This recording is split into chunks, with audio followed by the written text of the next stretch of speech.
Hopefully you've all enjoyed Eustace's impassioned plea that you should be doing attribution, you should be moving away from the last click model. What I'd like to talk about now is some of the projects we've worked on, some of the steps we've taken with our clients. So some of the questions they've been asking us and we've answered through implementing attribution models, some of the steps we've taken to actually implement those models, and some of the tools that we've used to do that. So a bit more of a deeper dive into the detail of how we've implemented attribution.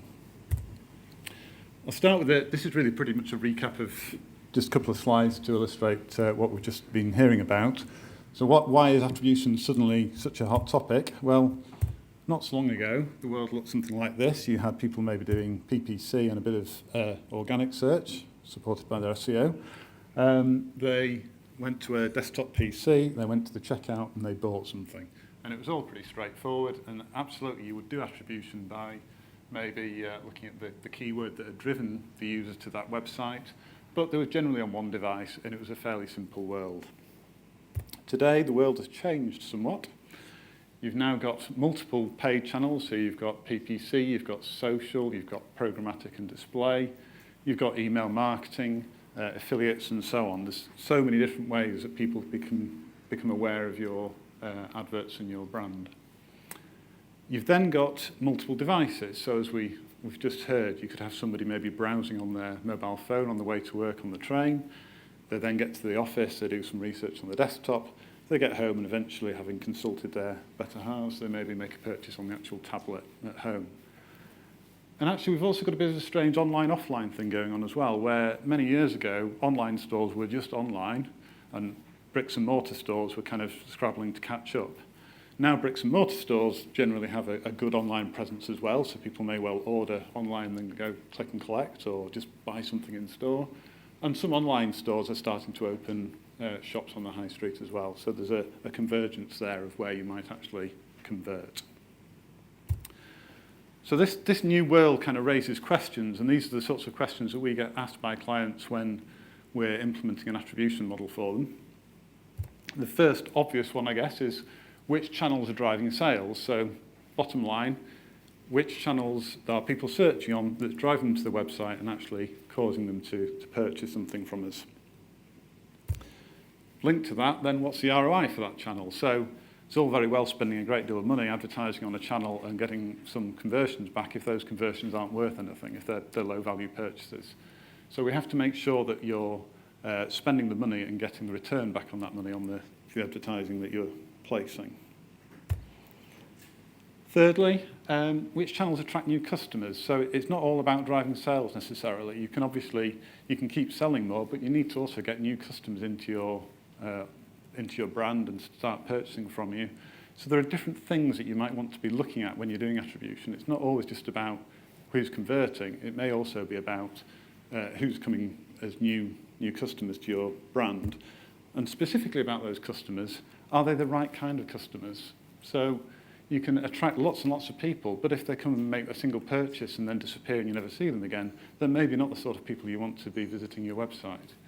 You want to make sure that you're attracting the customers, maybe by looking at the existing customers you've got and saying, which ones are the high-value customers, which ones are the ones that we want on our website, and let's try and target similar people to those and bring those to our website as well, so we get long-term custom from those new visitors. The bottom line of all this, obviously, is that attribution has become critical.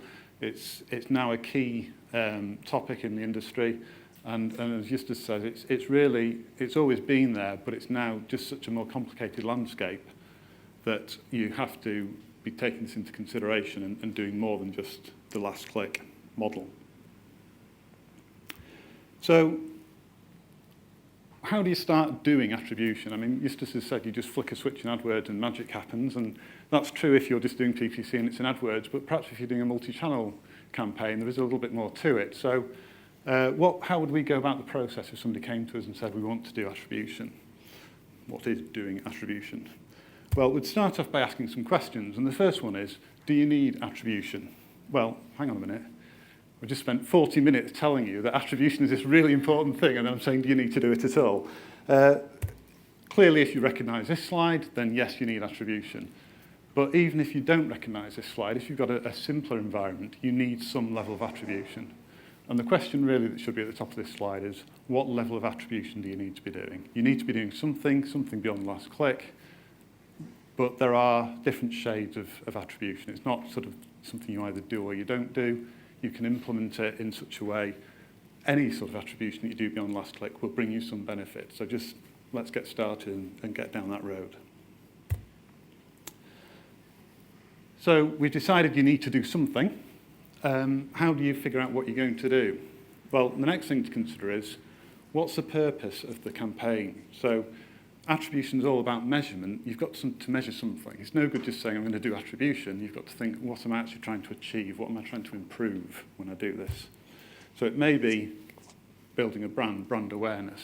And if that's the case, then you need to start measuring how many new followers or fans or registrations on your website you've got. That's what you should be targeting as your conversion. It may be, as I said, attracting people of the correct type, so getting those customers who are going to bring you a long-term relationship with your brand and with your website. And again, that's a different type of measurement that you need to attribute against. Similarly, it may be keeping your existing customers engaged, so driving more revenue from the people who are already on your site and making sure that they don't drift or go dormant or move to another brand. And ultimately, it's probably about ROI and understanding how much money you're spending versus how much money you're getting back into the business. It's important that you understand that before you start doing your attribution model, because otherwise you don't know what you're measuring. Slightly controversial question now, I guess, but the third one is, do your customers go cross-device? And the answer to that clearly is probably yes. This question has already been answered to some degree, but there are a couple of ways you can tackle this, either through the probabilistic method that Justus mentioned, or ideally by getting your customers to log on to your site. And although the probabilistic method will obviously use the sort of the power of Google data to find out the likely changing conversions based on cross-device conversions, having a logged-on experience is the sort of rock-solid way of doing that. So if you can, get people to log on to your site. So you've answered those questions. How do you then actually start implementing your model? First step is gather the data. This is a key thing, and again, something that I think Justus said. You have to make sure that you've got your measurement in place and that you're getting the data. You've got as much data as possible coming into your analytics setup. Without the right data coming into the model, you're going to get the wrong results out of the back end. So gather, obviously, with analytics, you can gather the click data, impression data, so who's seeing your programmatic ads is also very important if you're doing display advertising, and I'll talk a bit more about that in a moment. Obviously, your conversions and the costs and revenue are all factors that come into building a model. The conversions that I talk about there have to be driven by your goals. So if you're targeting a conversion that's actually a sale, then clearly it's just sales, but it might also be inquiries on your website, new sign-ups or whatever. Again, identify what your goal is and get that into the analytics package. Once you've got that information on your platform, you can start building what we call the customer journey. So every touch point that the customer makes along the journey to actually hitting that conversion. And again, if you can get cross-device, and we can do that if we've got the user logged in, we can actually cross-refer the user ID and to build a full picture of every touch point that the user's making along the journey to ultimately converting on your site. Then apply a model. Which model? Again, we'll talk about that in a bit more detail in a moment. There are obviously plenty of models out there. Fairly plain to say that last click is rapidly falling from favour, though.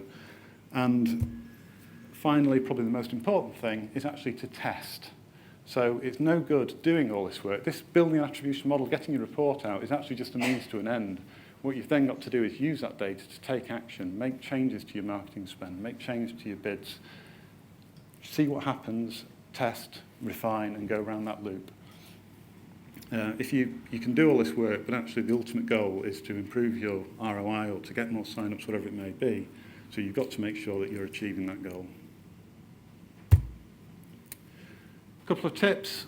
Something that we've found certainly is that if you wait for perfection in building your attribution model, you'll never get there, you'll never get started. So if you try and gather every single piece of data and make sure everything is absolutely spot on, you'll probably just get stuck, basically. So whilst you need enough data to make sure that you've got the key points covered for what you're attributing against, the key clicks, the key impressions, whatever it may be, don't wait for perfection because you'll never get there. There are a lot of models out there. All of them are flawed. So pick the lesser of several evils in this case. Whatever you pick as an attribution model, obviously data-driven, arguably the best, last click, arguably the worst, but there are others in between. So pick a model that's the least flawed for the objective that you're trying to achieve. And as I say, analyze and take action. Optimize, test, refine, and keep going around that loop. So, hopefully you understand now what's involved in actually implementing an attribution model. How can I do that? What tools are out there to help me do this? There are a whole bunch of tools out there. From the free analytics to DoubleClick Stack, Analytics 360, Attribution, and Attribution 360 that Eustace mentioned, and BigQuery. In our experience, one size doesn't fit all. We've built attribution models based around analytics, based around 360, based around BigQuery. So depending on what you're trying to achieve, where the data's coming from, where you've already got data, there may be a different approach required. Just focusing on a couple of those platforms, Google Analytics, obviously it's free, brilliant. It's got quite a few different models you can pick from. You've obviously got last click, first click, but you've also got time decay, linear, and so forth that you can use. But it does have limitations in terms of the volume of data it can collect.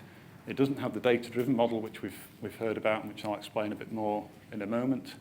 And also, it doesn't have the impressions of your display ads in there. So if people are seeing your display ads but then not clicking on them, it won't be recorded in analytics. Campaign Manager, on the other hand, or the DoubleClick Stack, does have your ad impressions in, obviously, because it's where you serve your ads from. And it can also have a data-driven model, so it does have some advantages over free analytics. But it is another tool to set up. It's another set of tracking codes, it's another set of tagging, and it's if you've already got 80% of the data in analytics, it can be quite an overhead to set that up. The best of both worlds, arguably, is Analytics 360. So why do I say that? Well, first of all, Analytics 360 is just analytics, but with a great deal more functionality. So you've got the familiar interface, you've got all the reports that are already in there, you've got all your pre-existing data. It's just a step up from where you already are. You're probably already using analytics. Analytics 360 is just a natural evolution. 360 has the integration that's required to do the things that I just talked about in terms of pulling in your data from AdWords, pulling in your impression and click data from DoubleClick, and also putting all your data into BigQuery, so if you need to do something really complex, you've got all your hit-level data stored in BigQuery. And again, I'll talk about that in a bit more detail in a minute. And thirdly, it's got the data-driven model. And again, this is just a screenshot of a typical output of a data-driven model, and I'll go into a bit more detail on this in a minute. So we'll start with the DoubleClick integration that I just mentioned. And here's just an example of some view-through and click-through conversions from the DoubleClick integration within analytics. So you'll see there on the left-hand side, you've got view-through and click-through as two different conversion types now pulled into analytics. Click-through are traditionally where somebody's clicked a programmatic ad and they've gone on to convert. And you'll see that that's worth $13,000, and there are 4,000 sessions on that. What you'd miss if you don't have the DoubleClick integration within analytics is the view-through conversion. So the conversions where somebody's seen one of your ads and then gone on to purchase. And you'll see that there's actually a huge amount of revenue there. Now, this isn't the data-driven model, so not all that revenue would be attributed to those view-through conversions, but it just goes to show that there's an awful lot further up the funnel, as I say, people seeing your ads and then going to convert in a different mechanism that you'd be missing if you're not integrating your data from DoubleClick into analytics. To get the most out of Analytics 360, though, you really want to be looking at the data-driven attribution model. So just to explain how this works with a hopefully simple graphic, it basically looks at all the conversion paths of your customers stored within analytics. So for example, here at the top, we've got somebody who did a search, then received an email, clicked and purchased. And it determines that the likelihood of somebody purchasing who's made that journey is 2%. Below that, we've then got a second journey, which is search, a display ad, and email. So somebody's seen a display ad in the middle of that journey, and their likelihood to convert is 3%. So what that's saying to us is, if somebody sees a display ad in the middle of the funnel here, in the middle of the path, they're increasing their likelihood of purchasing by 50%. With the last click model, you'd be attributing all that to email. You wouldn't know anything about the influence that that display advert's having on your revenue. And put simply, hopefully, that's what the data-driven attribution model does. It analyzes all your paths, and it comes up with a chart that we saw before like this. And you'll see here I've just exploded the social line, for example, and that tells you that social at the beginning and the middle of the path has a significant impact on the traffic coming to your website. Again, if you're doing last click, you'd be attributing social just to those last clicks, to that sort of 46% weighting, but you'd be missing all the attribution of the first and middle steps. Similar to the shot that Eustace showed in Google Attribution, within Analytics 360, you can do a comparison between the last click model and your data-driven model. So here we've got all of the different channels, the conversions and the value, if you're attributing on last click versus if you're using the data-driven model. And again, just zooming in on there, if you look at direct, you'll see that the conversions have dropped by about 20,000, and for display, the conversions have increased by about 4,000. That's probably fairly intuitive, to be honest. I mean, if you imagine the behavior of people, they'll maybe do a search, they may click on an AdWords ad, they may then sort of see a display ad, and then ultimately they come back a week later and say, oh, I remember that company, and they just go direct to the website and make the purchase.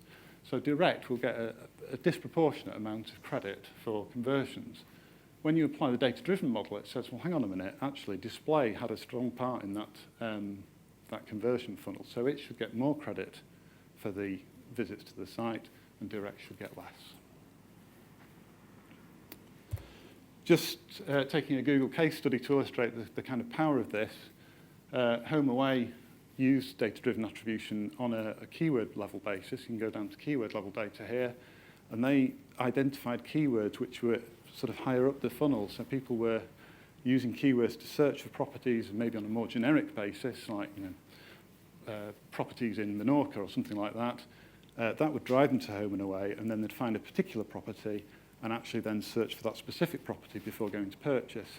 And what this data-driven attribution model revealed was that those more generic terms were actually getting people to the site in the first place, and they were just as important as the actual specific ones at the end.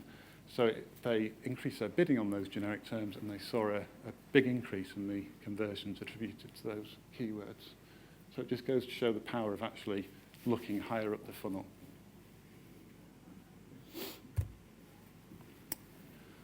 The third thing I mentioned was BigQuery integration, and as I say, Analytics 360 can put all your data into BigQuery, so hit-level data.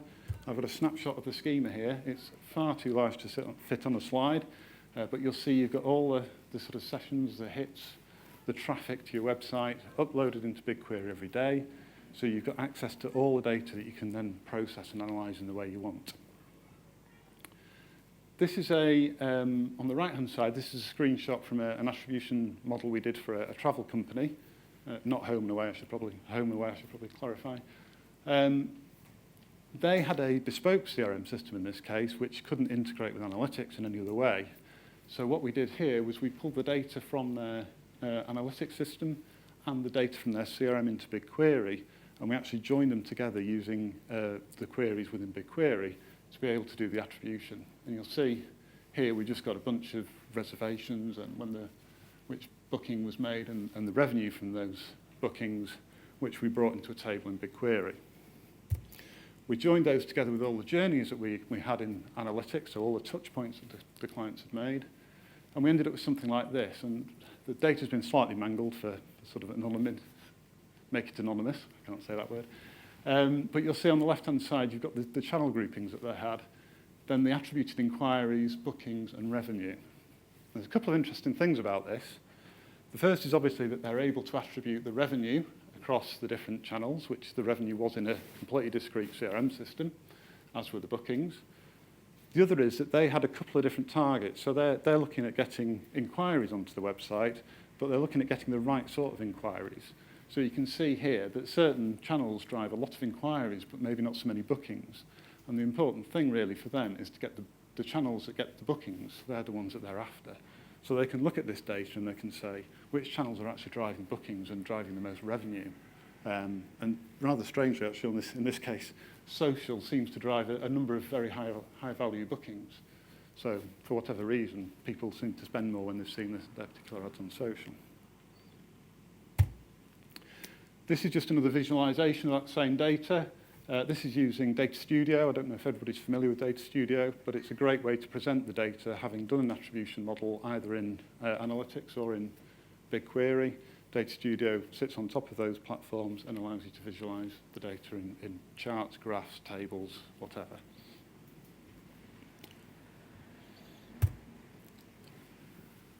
So, hopefully you've seen that in order to build an attribution model, there are a number of questions you have to ask, identify what objectives you're trying to achieve, and then a number of steps to go through to make sure that you're going to get the right results out of the model and ultimately be able to make the decisions that you want to off the back of it. So in terms of next steps, if you sort of say, right, I need to go build a model, the first thing really is to think about the effort that you put in and the reward that you get out. So the tenuous one, this, but the harder you train, the more effort you get out. The more you put into building your attribution model, the more accurate the data, the more you'll be able to understand which channels are driving revenue and be able to optimize those channels. So start collecting data. Make sure it's the right data. Obviously, there are lots of places to get data from, but the key thing really is make sure it's correct and get quality of data going as soon as possible. Then pick your model. These are the standard models out of the free version of Analytics. Obviously, there's last click and first click there, but there's also, as we say, even if you go to a linear or a time decay model, you're making a step in the right direction, and ideally, that step will be in the direction of a data-driven model. And be impartial, I think, is probably what I would say on this one. So one of the key things that we've identified when we're working with clients is making sure that the tool that you're using for attribution takes into account all the different data sources. So, you know, AdWords, DoubleClick, use offline CRM, whatever it may be. If you just use AdWords for attribution or just use DoubleClick, then they'll probably give obviously a PPC or a programmatic slant to the conversion values you get. If you ask your paid department or your PPC department to do the attribution model, chances are they might find that PPC is a really good channel and the rest aren't so good, maybe. So it's really important that it's somebody independent who's building this, who's saying, looking at all the channels as a whole and being objective about it and saying which is genuinely driving the best revenue to your site. And lastly, to repeat the slide, once you've got the model, that's not the end of it, that's just a start. Use the results of that model out of the report to optimize, to test, repeat, and keep going around that cycle.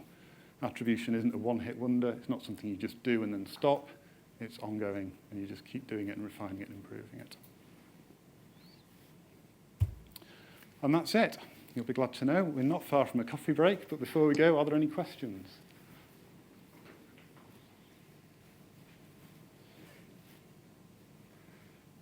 Coffee looks like it's more appealing.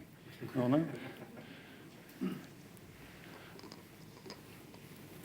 So, from our experience at Search Labs, the clients we've worked with, how long does it take us, them, working together, to put an attribution model in place that starts to generate some meaningful results and improved ROI? Now, you might have thought that was a planted question, but it wasn't, so I don't know the answer. So I guess you have to go through those steps. You have to make sure you're gathering the data. So step one is probably audit the website, audit the analytics implementation, check that we're gathering at least the correct data correctly. You've obviously then got to make sure the data's coming through. So there's a period of time, you know, you have to wait, you know, a month or two before you start getting data through. And obviously, the longer that data's coming through, the more accurate the model will be and the more accurate the implementation will be.